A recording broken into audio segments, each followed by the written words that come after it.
Today I will present the most practical and valuable insights on panic attacks in a condensed, structured format. A decade of experience in psychotherapy, along with in-depth engagement with the stories of hundreds of patients, have provided me with well-rounded knowledge on how to swiftly break free from these paralyzing states that for some persist for years and impose severe limitations on life. I will explore the causes of the unsettling sensations that fuel your fear, dissect the most common anxieties, yours among them, and address the true risks posed by each symptom of a panic attack. I will explain why panic attacks recur and crucially outline the most effective strategies for overcoming them. This video includes timestamps allowing you to navigate directly to the sections most relevant to you.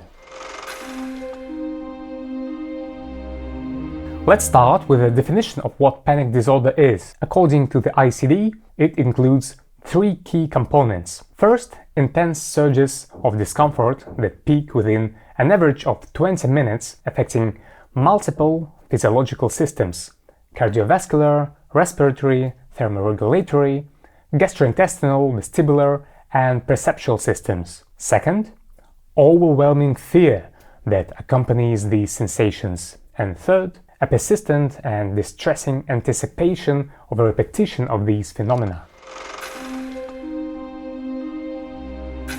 Now let's examine the underlying causes of panic attacks. Like most anxiety disorders, panic attacks often have a genetic predisposition. If one of your close relatives has panic attacks, then the likelihood of you obtaining the same diagnosis increases by 5 to 10 times compared to other people. But what precisely is inherited? What inborn traits render a person more susceptible to panic disorder? First, an altered metabolism of serotonin and norepinephrine, leading to heightened physiological reactivity to stress. Second, increased sensitivity to fluctuations in carbon dioxide and oxygen levels in the blood. Even slight variations in carbon dioxide concentration are more likely to trigger anxiety. A slight stuffiness can be perceived as a threatening lack of air. Moreover, individuals prone to panic attacks are far more likely to start breathing more deeply and frequently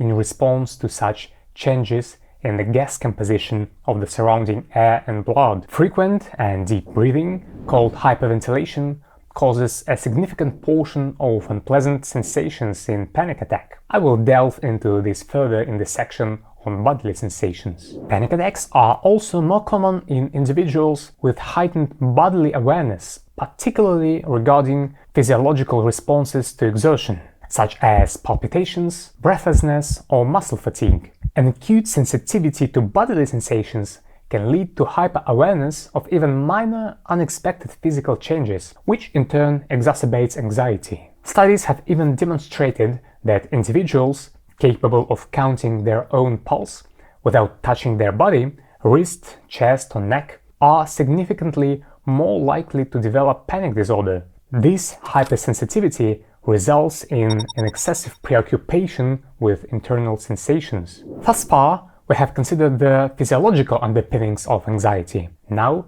let us turn to its psychological foundations, which encompass a range of core beliefs and formative life experiences. In childhood, both parental neglect and overprotection, opposing yet equally detrimental extremes, can yield remarkably similar consequences. Overprotection, that is, an excessive and suffocating level of parental care, fosters a dependency on external support and inhibits the development of self-reliance. Later in life, this same learned dependence can make it significantly harder to manage panic attacks without seeking reassurance or external intervention. Neglect, by contrast, deprives the child of emotional security, creating a chronic sense of unease and leading to persistently elevated cortisol levels. This heightened cortisol state turns the body into a bow with a taut string, for which almost any emotional overload subsequently becomes a trigger for a shot. One client recounted her early childhood experience in vivid detail. From the age of 5, she was responsible for tending to her sister and caring for the livestock at her family's farm. On weekdays, her parents worked from dawn until nightfall. On weekends, they drank heavily. Her role included searching the village for them after dark, dragging them home in their drunken stupor. Her father, when intoxicated, could become violent, lashing out at her, while her mother remained distant, refusing to intervene. This continued until the client's teenage years, when she moved to the city. A decade later, she entered a relationship with a man who, as it turned out, was also an alcoholic. The first time he became drunk in her presence, her first panic attack hit her with full force. All the years of instability, of bearing the crushing weight of responsibility for others, everything detonated in an instant, erupting into a wave of overwhelming fear. If you have ever experienced a panic attack, then you know that the onset of the first episode is a singularly shocking event, one that imprints itself onto memory with a disturbing clarity, often lingering for years. It typically strikes in somewhat unusual circumstances involving intense experiences: physical exertion, long-haul travel and jet lag, sleep deprivation, a fierce argument, overheating in the sun or sauna, or the use of psychoactive substances. One patient recounted his first panic attack, which kicked in as he drove his family through a high-risk district in South Africa. He couldn't stop and get out of the car because they were likely to be robbed. I suddenly felt something warm and strange spreading through my body. My heart started pounding so violently that it felt as if it would burst out of my chest. Sweat drenched my face. Then came nausea and a desperate, gasping sensation of air hunger. The car moved steadily, but I felt as though my hands were losing control. My vision narrowed, everything blurred. Sounds became muffled and distant. I was convinced I was about to die, leaving my family defenseless against whatever might happen next. I checked on my wife and children. They looked calm, oblivious to what was happening to me. I knew I couldn't stop. Every second stretched unbearably. I was sure that if I relaxed my grip on the wheel for even an instant, I would black out. So I held on to it with all my strength. At that moment, I truly believed this could be the end. The essence of what is happening is that, for one reason or another, the body releases a rush of adrenaline, triggering a chain reaction across various organs and muscles. At its core, a panic attack is nothing more than a misinterpretation. The brain mistakenly perceives normal, harmless bodily processes, given the level of adrenaline present, as life-threatening. The distortion of perception happens instantly and automatically. A crushing sense of fear then hijacks the mind, reducing everything to a single objective: immediate escape. Many people, convinced that they are experiencing a heart attack or some other medical crisis, rush to the emergency room only to be discharged after multiple tests with a diagnosis of anxiety and no further treatment. Occasional panic attacks affect roughly a quarter of population. Most people move on from the experience relatively quickly, but for a small subset, panic attacks evolve into a chronic affliction. Why does this happen? It's all about how we respond to them, how much weight and significance we assign to the event. Panic attacks transform into panic disorder when we place ourselves in constant state of anxious anticipation of the next episode, and when, in response to this fear, we begin restructuring our lives to stay clear of anything that might provoke panic. These patterns of responses are known as avoidance and safety behaviors. Avoidance manifests as a tendency to distance oneself from places associated with past panic attacks. Most commonly, these include enclosed public spaces crowded with people, such as subway stations, road tunnels, shopping malls, or cinemas. For others, it may take the opposite form: the avoidance of solitude, including the fear of being alone at home, traveling to remote areas, or distancing themselves from access to emergency medical services. Avoidance also extends to activities that evoke bodily sensations, resembling those experienced during anxiety episodes. Engaging in physical exercise, having sex or consuming alcohol, anything that accelerates heart rate, alters breathing, or includes a slight shift in consciousness, this can rekindle distressing memories, thus provoking fear. The second category, safety behaviors, consists of actions you introduce into your life aiming to mitigate perceived risks. These may include excessive medical examinations, frequent monitoring of pulse and blood pressure, always carrying a bottle of water, requiring presence of a trusted person. Also, perhaps surprisingly, taking anti-anxiety medication as a precaution can be used as an excessive safety behavior as well. The insidious nature of avoidance and safety behaviors lies in their deceptive promise of protection. While they may feel like reasonable measures, they ultimately serve to heighten your awareness of body. By organizing your life around the prevention of panic attacks, you inadvertently make them one of the most dominant themes of your daily experience. The more you focus on them, the more frequently you notice symptoms, the more intensely you worry about them, and the more often you trigger surges of adrenaline, perpetuating the very sensations you seek to avoid. Panic disorder, in essence, is a vicious cycle. The more we try to control it, the more it tightens its grip on us. As I have already mentioned, panic attacks stem from an exaggerated and mistaken perception of bodily sensations. However, to gain clarity that your symptoms are not caused by an underlying health condition, it is essential to undergo at least basic medical examination, of course if you haven't done it already. The first step involves blood tests, including a complete blood count and biochemical panel, along with a lipid profile to assess the risk of atherosclerosis. Additionally, it is advisable to check TSH and T4 levels to evaluate thyroid function, as imbalances in these hormones can produce symptoms that closely mimic those of panic attacks. I advise against falling for marketing gimmicks from commercial laboratories and undergoing unnecessary tests, for example for serotonin or cortisol levels in blood.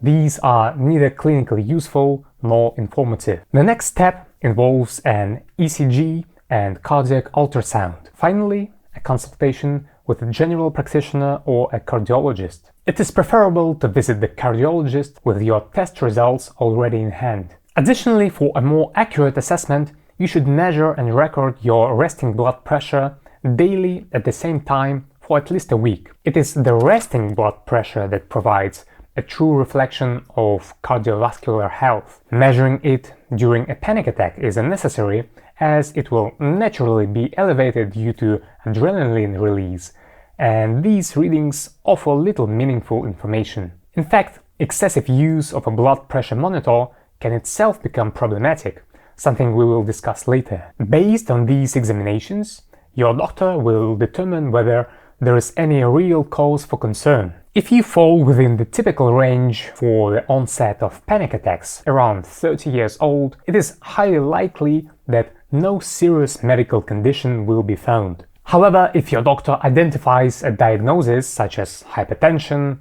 hyperlipidemia, or hyperthyroidism, it is crucial to follow medical recommendations. Nevertheless, the strategies I will outline for managing panic attacks will remain just as relevant to you, aside from a few specific considerations. If you wish to achieve an absolute reassurance regarding the health of your cardiovascular system, you may consider discussing a treadmill stress test with your cardiologist. This test, conducted under ECG monitoring, involves sustained exercise on a treadmill or stationary bike with gradually increasing intensity. Unlike standard examinations conducted at rest, this evaluates heart function under extreme conditions, providing strong evidence that there is no immediate risk for a heart attack. Given this, your symptoms match the profile of panic attacks, and medical tests have confirmed that the primary issue is not a physical illness but rather anxiety. The next step, whether with the help of a psychotherapist or on your own, involves two main tasks. First, dismantling your internal fears, and second, bringing back a sense of normal life on an external level. To overcome fear, we must first gain clarity of what exactly we are afraid of. Fear is always a product of our thoughts. At times we are fully conscious of what we fear. At other times it may feel as though the fear arises out of nowhere. I just feel jittery, or something just feels off. But in reality, there is no such thing as fear without cause. There is always a reason. You must train yourself to ask regularly, what am I afraid of? What exactly do I believe will happen? How do I imagine this unfolding? What is so terrible about it? How likely is it? By pulling at these threads of thought, we can bring to the surface specific fears that when fueled by adrenaline escalate into full-blown panic. The next step is to disprove these fears systematically. Now I will break down the most common bodily sensations experienced during panic attacks and the fears they typically provoke. Following this, I will provide precise rebuttals for each category of fear. The most frequent symptom of a panic attack is, unsurprisingly, a racing heart. Many people describe it not just as an increased pulse, but as forceful, exaggerated heartbeats, as if their heart is about to burst from their chest. This in turn gives rise to the fear that the heart cannot withstand the strain and will suddenly stop. What could actually cause the heart to stop, and how likely is it to happen in a panic attack? Let's take a closer look. For the heart to cease beating, its blood supply must be disrupted, either by a blockage or rupture of a coronary artery. This is what happens in a heart attack. A heart attack, however, does not occur spontaneously. It is the result of years, if not decades, of cumulative damage caused by several persistent risk factors. Elevated levels of bad cholesterol, which accumulate as plaques on arterial walls, tobacco smoke, which accelerates the plaque formation, chronically high blood pressure,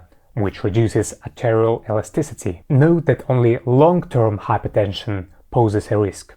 Short-term spikes do not harm a healthy heart. Diabetes, which increases the likelihood of clot formation, and sedentary lifestyle, which exacerbates all the above-mentioned malignant contributors. For a heart attack to occur, these risk factors must have been in place for decades. If your medical tests show that none of these conditions apply to you, then, as of today, you have no reason to worry about your heart. The heart is built to endure substantial exertion. A pulse of 170 or 180 beats per minute is perfectly normal during intense physical exercise, such as sprinting. Therefore, you might as well think of a panic attack as an unplanned workout. The heart doesn't differentiate between rapid beating caused by fear and rapid beating caused by physical activity. It simply responds to the stimuli it receives. Another common fear associated with a rapid heartbeat is, if my heart is beating fast, something must be wrong with it. To some extent, I understand this logic. It is natural to assume that unusual or unfamiliar sensation might indicate a malfunction. Nonetheless, the heart does not regulate its own pace. Its role is merely to contract and relax, while the frequency of those contractions is controlled by external influences. An engine runs at high RPMs not because it is faulty, but because the driver has pressed the accelerator. Similarly, the heart speeds up in response to adrenaline and slows down under the influence of the vagus nerve. If your heart is beating rapidly, it simply means that adrenaline levels in your blood are temporarily elevated, and our bodies are perfectly adapted to handle adrenaline arousal and perceived threats. Just consider how frequently our ancestors, living in the predator-filled landscapes of the past, must have experienced the adrenaline rushes. If their hearts had been incapable of enduring such moments, if they had failed every time fear struck, our species wouldn't have survived. A blood pressure monitor is one of the most frequently used tools by people with panic disorder. Why do you rely on it? Most likely because of the fear that a spike in blood pressure could cause a blood vessel in the brain to rupture. And to some extent, concerns about blood pressure are understandable. We all know that hypertensive crises can be life-threatening. Nearly half of all strokes occur in the context of elevated blood pressure. Still, once again, for a rise in blood pressure to pose a genuine threat, the same risk factors must be present: atherosclerosis, smoking, age over 50, and other long-term cardiovascular conditions. Sport physicians have questioned where the limits of acceptable peak blood pressure truly stand. Research has been conducted on this topic. For example, it was found that during intense leg press exercises, blood pressure can rise to 320 over 250. And as you can see, this is dramatically higher than the 150 over 90 that typically occurs within a panic attack. The next symptom that often triggers fear is irregular heartbeats. The sensation that your heart is beating steadily, then suddenly delivering 2 rapid beats, followed by a brief pause before resuming its rhythm. Then the cycle repeats. The frightening thought that usually arises: could this be a dangerous arrhythmia like fibrillation? Atrial fibrillation is indeed a serious and potentially life-threatening condition. Even so, it does not come out of blue. It is the result of chronic structural damage to the heart muscle. If you have undergone an ECG, a cardiac ultrasound, especially 24-hour Holter monitoring, and your cardiologist has found no abnormalities in your heart structure or rhythm, then what you are experiencing is most likely the extrasystoles or premature ventricular contraction.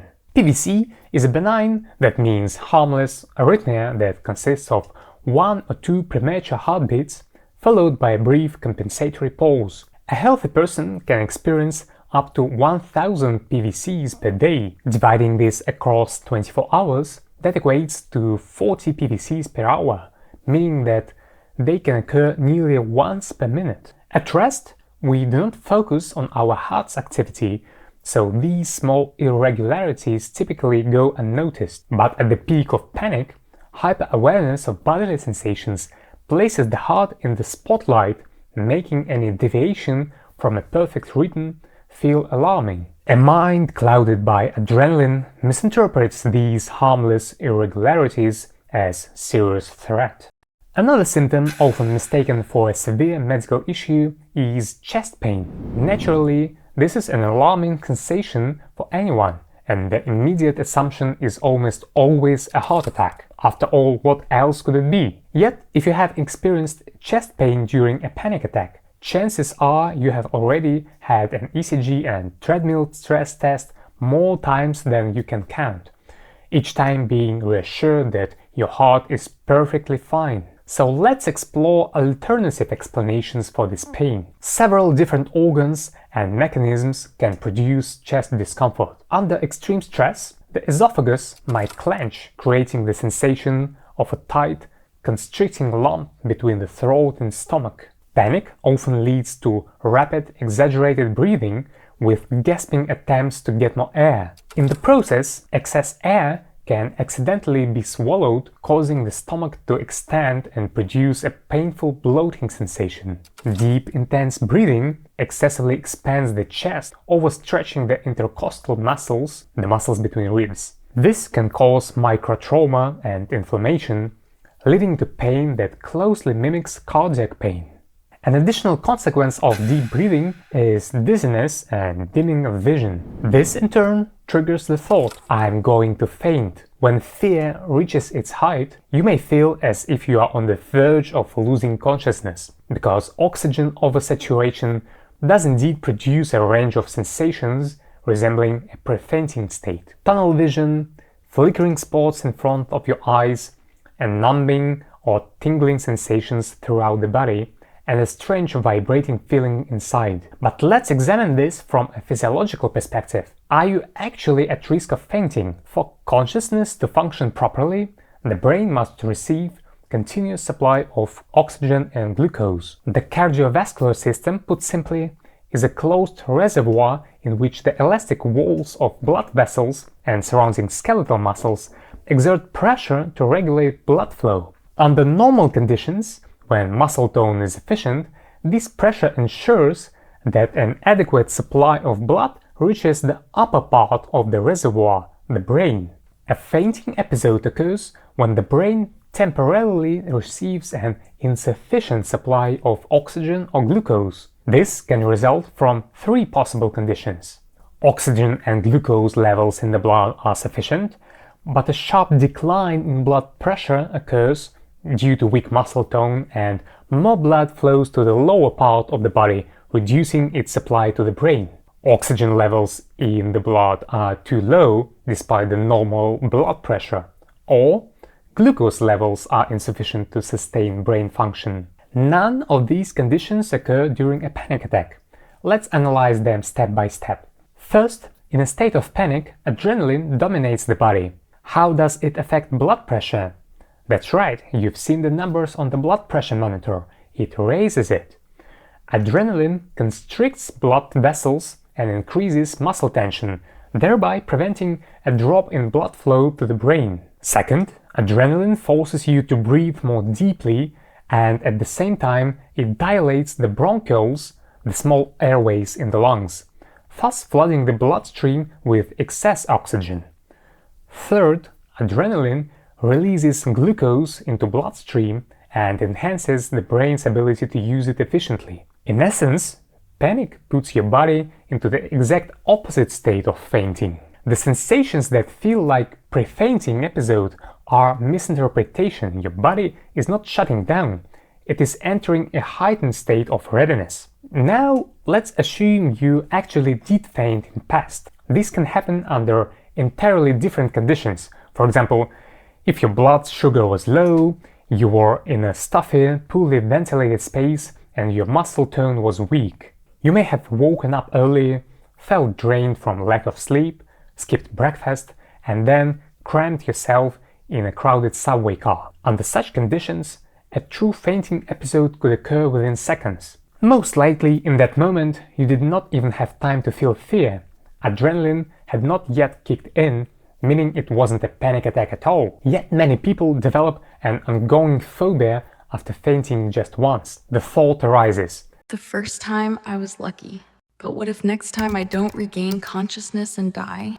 Let's disprove this apprehension as well. First, when a person loses consciousness, they end up lying down, which automatically redistributes blood flow. The same reservoir, with its upper section previously underfilled, is now horizontal, allowing gravity to naturally restore circulation. Second, fainting, though delayed, triggers an adrenaline rush, which corrects the body's internal balance. It releases glucose from energy reserves and deepens breathing, replenishing oxygen levels. Technically speaking, fainting is a completely reversible and safe state. The only real risk could be hitting your head on a hard surface while falling. Although in most cases, fainting does not resemble a dramatic collapse as seen in, for example, epileptic seizures. Instead, a person usually slowly slides down, instinctively trying to brace themselves, which significantly reduces the force of impact.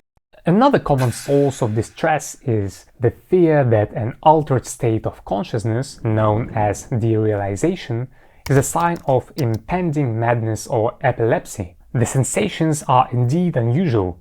The world appears shrouded in fog, external sounds become muffled or distant, and space itself may feel distorted, either compressed or stretched. One's sense of self and bodily perception can shift in unsettling ways. Nevertheless, all of these effects result from solely oxygen oversaturation due to deep breathing and pose no actual danger. Madness, or what psychiatry refers to as psychosis, is something entirely different. It involves a fundamental loss of the ability to perceive reality accurately, accompanied by terrifying hallucinations and the unshakable conviction that someone or something is trying to cause harm intentionally. There is no connection between panic attacks and psychosis. One does not lead to the other. Even at the biochemical level, these conditions function completely differently. In simple terms, anxiety disorders are associated with deficiency of serotonin, whereas psychosis is linked to an excess of dopamine. The relationship between those conditions is comparable to that of heartburn and stomach cancer. Both affect the same organ, yet one does not increase the likelihood of the other. Moreover, psychotic disorders such as schizophrenia almost always have a genetic component. They typically arise in individuals whose relatives have been diagnosed with the same condition. The same applies to epilepsy. This is an entirely different process caused by disruptions in the brain electrical activity. An epileptic seizure does not occur simply to extreme fear. It arises from a combination of factors such as genetic predisposition, autoimmune conditions, brain tumors, infections, or head trauma. The frightening effects of hyperventilation go beyond that. One of the most intense anxieties is the dread of suffocation. Paradoxically, the harder you breathe, the stronger this fear becomes.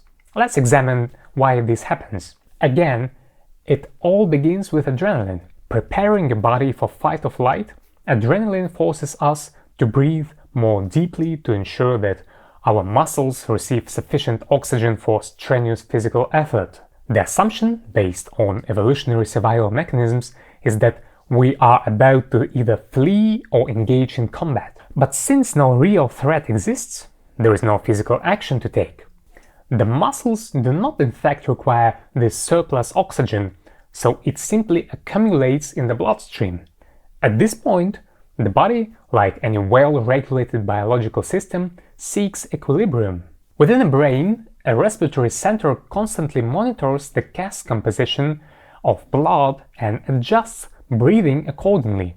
When it detects elevated oxygen levels and reduced carbon dioxide levels, it sends signals to the diaphragm and intercostal muscles, instructing them to slow down respiration to restore balance. This automatic regulatory response is entirely natural. However, at the level of conscious perception, it can feel like excessive breath slowing or even complete halt in breathing. And this is where the cycle of fear begins. My body has stopped breathing. If I don't take control of my breathing immediately, I will die. At this moment, you override the body's automatic regulation and force yourself to take deep, rapid breaths, only exacerbating the imbalance. This triggers a new loop of the same process. Another reason panic attacks create a sensation of breathlessness results from how we breathe. The total lung capacity of an average person is around 5 liters, yet in a resting state we use only a small fraction, approximately 500 milliliters per breath. Normally, we breathe using the middle portion of the lungs, meaning we neither inhale fully nor exhale completely. This provides flexibility. At any moment, we can either take a deeper breath or release more air if needed. However, in a panic attack, this natural breathing rhythm is disrupted. Driven by the fear of suffocation, you may instinctively try to inhale to full lung volume while neglecting the exhalation phase. You become so focused on inhaling that you fail to fully empty your lungs. The result? You take in air at maximum expansion and hit the natural limit of lung stretch. This creates the illusion that you are unable to inhale fully, even though your lungs are already overfilled. The only thing required to restore normal breathing is a deeper, slower exhalation, allowing your lungs to function at their full capacity. Breathing at maximum volume leads to overstretching of the intercostal muscles and pain sensations that can be mistaken as cardiac pain. When panic sets in, the fear is not only about one's life and mental health, but also about how one appears in the eyes of others. People will notice what's going on, and they will either laugh or look down on me. This concern is often based on past experiences. For instance, a man has one of his first panic attacks in the presence of friends and colleagues, and not yet understanding what is happening, he actively seeks help, saying he feels awful, that he is about to die, asking someone to call an ambulance. Everyone around him becomes alarmed. Naturally, this can leave a lasting psychological imprint, reinforcing the belief that he showed weakness and vulnerability. Let's set aside the question of whether displaying vulnerability in front of others is truly negative or dangerous. I'll just point out that its perceived importance may be exaggerated by an individual's own rigid internal standards. But what I want to focus on is the idea that a panic attack is inevitably obvious to others. What exactly did people notice in this situation? Did they see bodily sensations? Did they perceive the fear itself? No. What they saw was the person's attempt to seek help, what is known as safety behavior. It stands to reason that if you actively try to attract attention, you will succeed. But if you do not set out to do so, in most cases panic symptoms will go unnoticed, even by those who know you well, let alone by strangers. How do I know it? Because panic attacks sometimes occur right during therapy sessions. This is a normal part of the process. Here is how a client typically behaves in such a moment. I'm having a panic attack. That's it.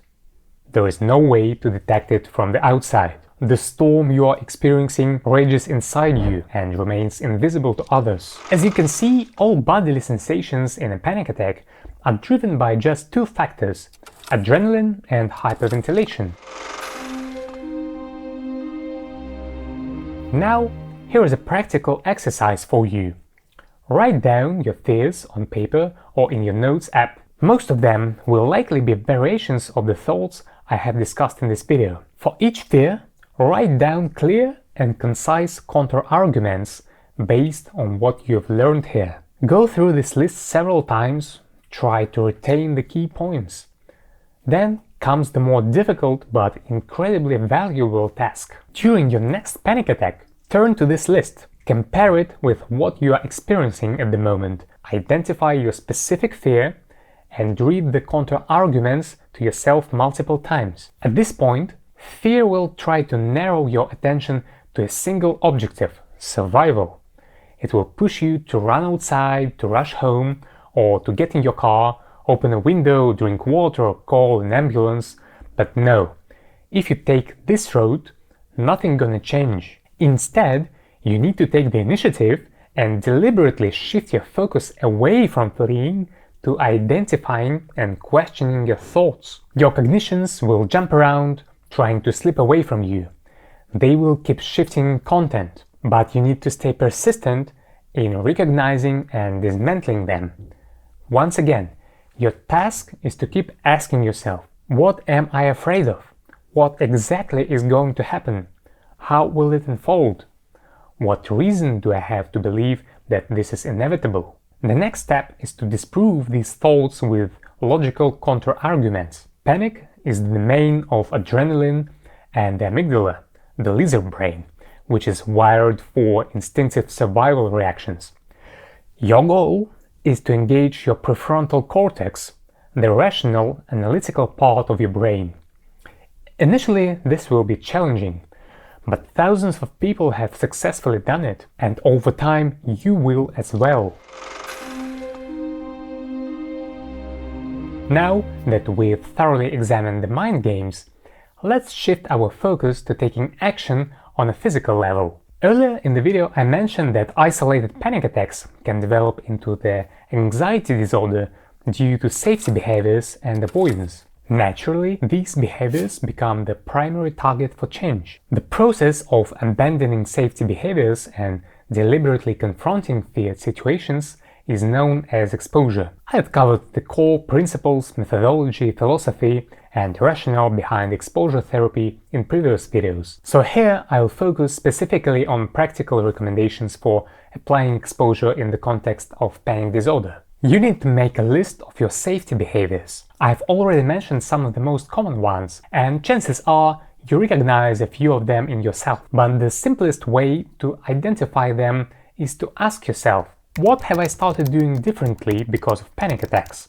Once you have your list, start letting go of these newly adopted self-imposed rules, one by one. The goal is to prove to yourself that nothing terrible will happen even if you stop trying to shield yourself. The same applies to avoidance. Ask yourself, what do I keep away from to prevent triggering a panic attack? Avoidance can take two forms. The first is situational, distancing yourself from places associated with fear. You can identify these by asking yourself, where do I prefer not to be? The second type is avoiding internal sensations, that might intensify panic. To recognize these, ask, what physical experiences do I try to suppress to keep from getting scared? The answer could be any of the symptoms we have discussed. Avoidance may also extend to emotional states. Some people condition themselves to suppress anger, joy, or sexual arousal, fearing that heightened emotions might trigger a cascade of bodily reactions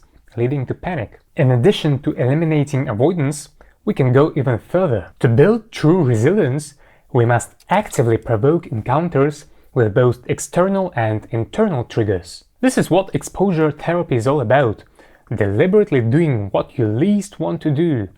So, what might exposures look like? Situational exposures include riding a subway, going to the cinema, traveling to remote locations, or taking a plane. Physical exposures involve intentionally inducing bodily sensations that mimic anxiety, such as deliberate hyperventilation, engaging in vigorous exercise to experience adrenaline release, or even consuming alcohol if that is something you fear.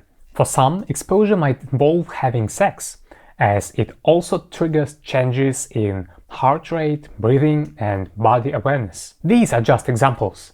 In therapy, we individually tailor exposure exercises to each person. However, if you are working on this by yourself, stick to one general rule.